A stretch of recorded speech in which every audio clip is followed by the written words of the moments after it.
Esta mañana se ha ofrecido víctima el Padre G a nuestro Señor. Y yo estaba pidiendo y ofreciéndolo para que lo aceptara. Y mi amable Jesús me ha dicho: hija mía, yo lo acepto de buen grado.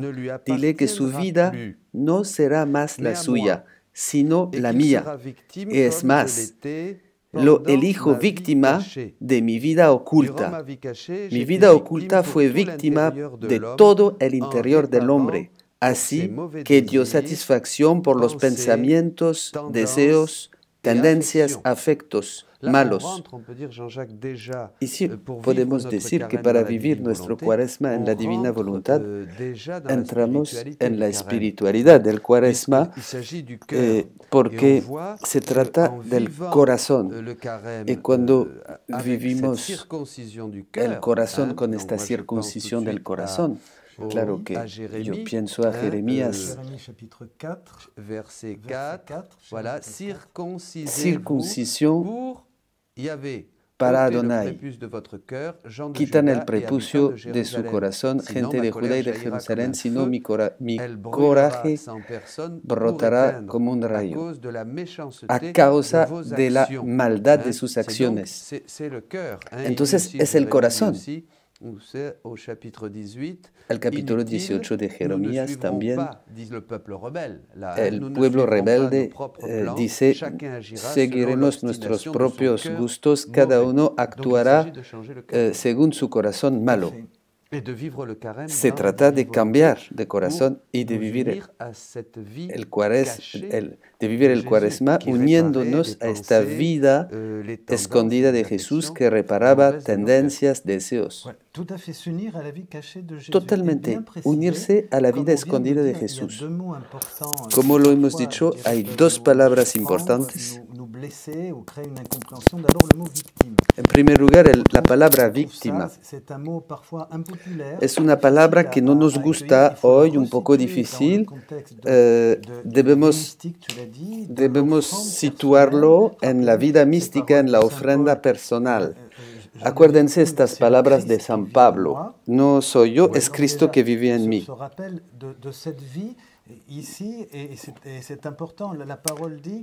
Es importante, la palabra dice aquí en el texto, su vida, la vida del Padre, no le pertenece más. En la vida cristiana es verdad que nuestra vida pertenece a Dios. Algo que siempre me animó mucho en la divina voluntad y me gusta es que por nuestra vida, a través de nuestra vida, restituimos a Dios lo que le pertenece. Entonces nuestra vida se vuelve una liturgia, un canto de alabanza, y devolvemos a Dios todo lo que hemos recibido, gracias y todas las cosas bellas que vivimos. Ya, devolvemos todo a Dios. Y lo primero que restituimos, que devolvemos a Dios, es nuestra vida. Su vida no le pertenece, dice Jesús, porque pertenece en primer lugar a Dios. Y entonces Jean-Jacques es la vida interior. Este estado de víctima entendemos mal, decías, y hacías una alusión a un texto de Pablo. Otro texto de Pablo, en Romanos 12, por la misericordia de Dios, les exhorto de ofrecerse como un sacrificio agradable a Dios. Eso es el culto espiritual. Entonces, nos volvemos un sacrificio vivo. Y es lo que hizo Jesús durante los 30 primeros años de su vida. En la divina voluntad, lo que va a cambiar, es una novedad para nosotros, es que no voy a vivir mi Cuaresma tratando de ayunar, de hacer esfuerzos, etc., pero lo voy a hacer en Jesús, en la divina voluntad, con Jesús, por Él, con Él y en Él, uniéndome a su vida escondida, reparando con Él.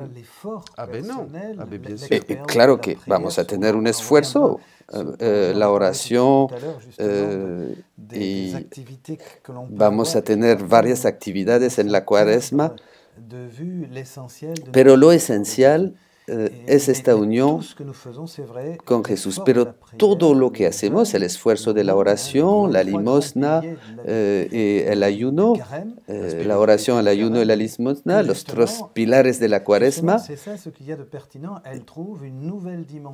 eso encuentra una nueva dimensión mucho más poderosa en la divina voluntad, en esta reparación con Jesús. Vamos a reparar con Jesús. Después, lo que el Señor dice, lo que hace el hombre exteriormente, lo que hace el hombre exterior es el fruto de su interior. Entonces aquí, todo lo que el hombre hace exteriormente no es otra cosa que el desahogo de su interior. Entonces aquí hay realmente una correspondencia. El corazón está purificado y expresa afuera. En el Evangelio de Mateo dice que este corazón me honra con su boca, pero su corazón está lejos de mí, si me acuerdo. Y Jesús habla un día de eso a Luisa. Finalmente la boca, una manera de superficial, una manera de ser, de aparecer. La boca habla, pero el corazón no está purificado. Lo que muy a menudo somos así, hay que reconocerlo. Porque justamente la vida cristiana es ajustar, es ser congruente, ajustar de nuestra palabra y lo que tenemos en el corazón y purificarnos, dejarnos purificar de esta superficialidad. Nuestro corazón no está siempre en esta congruencia. Y Jesús también dice en otra parte que son las malas cosas que salen del corazón del hombre. No es de lo exterior que el hombre se vuelve impuro. Se vuelve impuro a través de lo que sale de su corazón, la difamación, las maldades, pues es eso. Y como el Evangelio de domingo del leproso, hay que comenzar por gritar. Impuro, impuro. Mientras, dice Levítico, mientras permanecerá esta mancha, estaremos totalmente mal vestidos y despeinados. Tú decías antes, la humildad es lo que más nos cuesta, porque la humildad, sí, eso toca nuestro orgullo, toca... Y hoy, ¿quién va a gritar? En este mundo tan orgulloso, ¿quién va a gritar frente a los demás? Soy impuro, como este leproso del Evangelio de domingo. Hay esta barrera de la vergüenza, de la mirada del otro, del respeto humano, y no tenemos siempre esta libertad para reconocer lo que somos.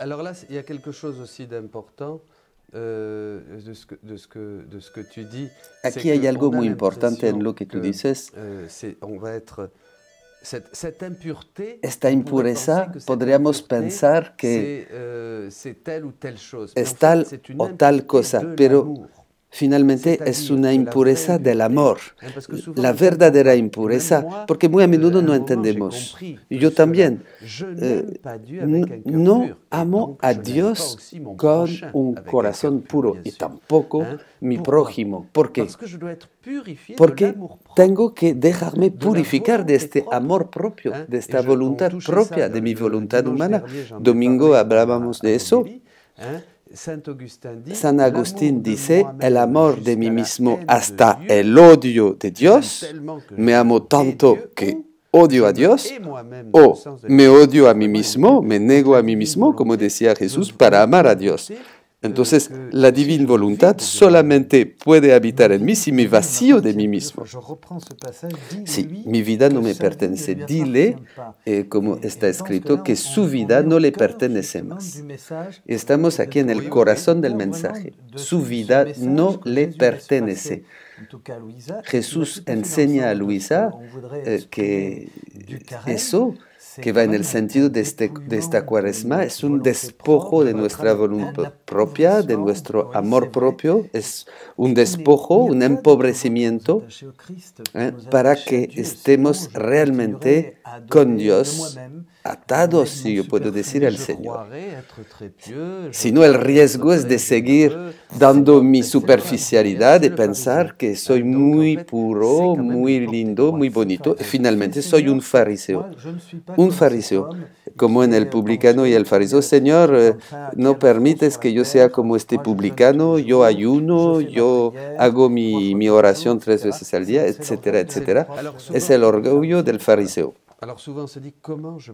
Entonces, ¿cómo puedo llegar a esta libertad? ¿Cómo llegar a ser libre? Eso nos va quizás sorprender y chocar un poco. Pues solamente la cruz y la prueba.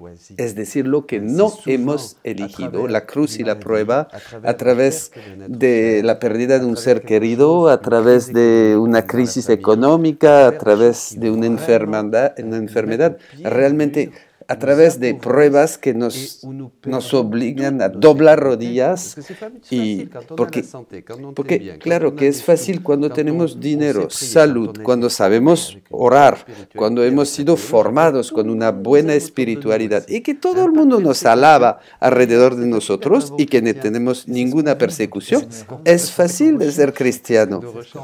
Es lo que buscamos, naturalmente. En lugar, sí, es lo que buscamos, en lugar de buscar la felicidad de Dios, buscamos nuestra propia felicidad. Entonces, sí, de una manera cristiana y espiritual, tenemos una visión falsa del desarrollo de la vida cristiana. Y muy a menudo, y nosotros también, los sacerdotes, no tenemos la audacia de predicar el misterio de la cruz. No tenemos la audacia de pronunciar ciertas palabras. Y yo pido perdón yo mismo. Entonces, claro que después, si no lo predicamos, hay confusión, la gente no quiere sufrir, hay que evitar la palabra víctima, la palabra cruz. Tenemos miedo. Yo también pido perdón como tú. Tenemos miedo de decir a ciertos fieles, como hay que ir poco a poco, no mostramos, no definimos el verdadero sentido de la prueba. No lo decimos, lo callamos. Y para muchos así, Dios se vuelve muerto. Dios está muerto. Porque Dios no entra, porque ellos no entran en esta luz del Señor que brota de la cruz. Lo que tú dices es que entran es el espíritu mundano y Dios no entra en el espíritu mundano. Sí, sí. El espíritu del mundo que toma más y más importancia y incluimos así nuestra vida cristiana. Vamos a seguir. Si autant le mal peut se voir à son extérieur, si autant de mal peut se voir à Todo son lo que hace el hombre exteriormente no es otra cosa que el desahogo de su interior. Y si tanto mal se ve en el exterior, ¿qué será del interior? Así pues, bastante me costó el rehacer el interior del hombre. Basta decir que en eso empleé la prodigalidad de 30 años. Mi pensamiento, mi latido, el respiro, los deseos estaban siempre dedicados a correr hacia el pensamiento, el latido, el respiro, el deseo del hombre para repararlos, para santificarlos y para dar satisfacción por ellos. Aquí es admirable, es precioso. En primer lugar, entendemos por fin estos 30 años de Jesús en Nazaret, que ignoramos. Jesús que se dejó durante estos años guiar, que caminó con María, con José, que creció en sabiduría, en inteligencia, un tamaño. ¿Y qué hizo Jesús? Y lo vemos varias veces en los escritos de Luisa. Yo vivía de nuevo, yo reparaba, yo tomaba todos los aspectos del ser humano, su manera de actuar, de pensar, rehacía todos nuestros actos. Es decir, que a partir del momento que el verbo de la Trinidad, la segunda persona de la Trinidad se hace carne, son todos los actos de Jesús, un guiño de ojos, el trabajo de sus manos, el latido de su corazón, el hecho de mover los dedos, todo estaba hecho o rehecho por nosotros, para que ahora podamos nosotros hacerlo de nuevo. Hay una oración que dice que todos los movimientos de mis dedos sean millones de actos de amor para ti. Es por eso que la vida en la divina voluntad nos establece enseguida en la divina voluntad. En el libro 12 o 13, creo, Jesús le dice: yo quiero que pienses con mi pensamiento, que mires con mis ojos, que hables con mi boca, que escuches con mis oídos. Sí, exactamente. Y entendemos porque nuestros ojos son los ojos ya de Jesús. Nuestra inteligencia es solamente una participación a la inteligencia de Jesús. Si vemos esta belleza de la creación, por ejemplo, toda la belleza de la creación, toda la creación ha sido creada por el Verbo, pero nosotros si podemos ver esta belleza es porque la divina voluntad nos hace ver. Hasta en nuestra respiración, la divina voluntad nos hace respirar. La divina voluntad es algo tan básico, tan vital de lo que somos. Si existimos, solamente existimos por la divina voluntad.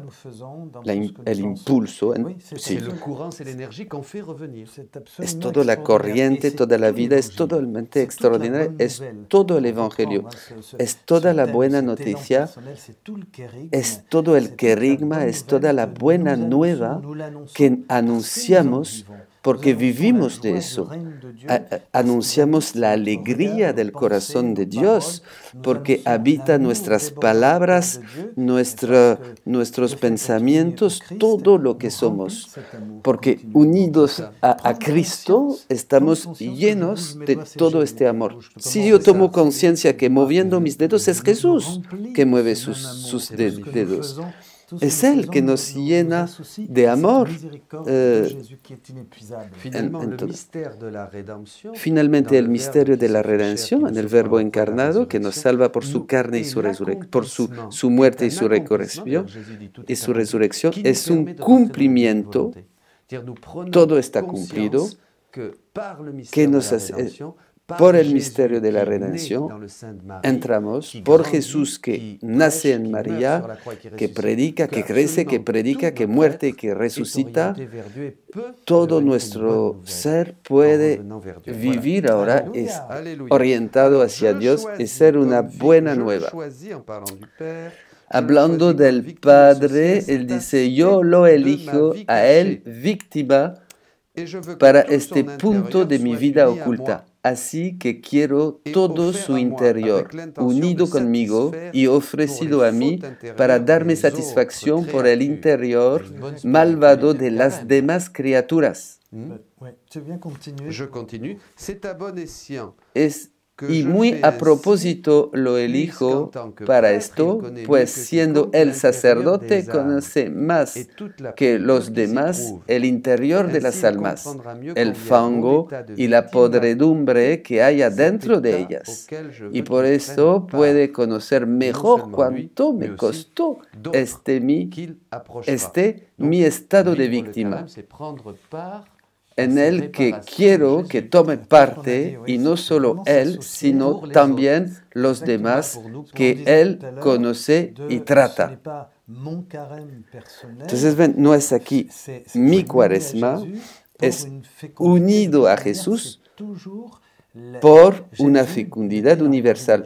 Jesús lo dice en el Evangelio de Juan, en el capítulo 15, para que puedan dar muchos frutos. Hay una fecundidad para los demás. ¿Estás de acuerdo conmigo? Tout à fait.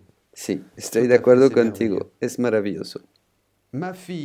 Hija mía, dile que le hago una gracia grande y para todos, aceptándolo como víctima, porque el hacerse víctima no es otra cosa que un segundo bautismo, más bien, más que el bautismo, porque se trata de resurgir en mi misma vida y debiendo la víctima vivir conmigo y de mí, me es necesario lavarla de toda mancha, dándole un nuevo bautismo y reafirmarla en la gracia para poder admitirla a vivir conmigo. Pues aceptamos, Jean-Jacques, vivir todos los pequeños esfuerzos en la divina voluntad para reparar con Jesús, que reparó y rehizo nuestro interior, en el don que hacemos de nuestra vida, porque nuestra vida no nos pertenece, nos da entonces Jesús un corazón nuevo, es un corazón nuevo fruto de un segundo bautismo, de un nuevo fuego del Espíritu Santo para cada uno de nosotros. Este Pentecostés, como dices, este don de Pentecostés, lo pidamos al Señor para que seamos transformados por este entusiasmo y que todo lo hagan por la mayor gloria de Dios, para reparar todas las palabras, acciones, pensamientos de nuestros hermanos, con quien formamos una gran fraternidad, una gran familia.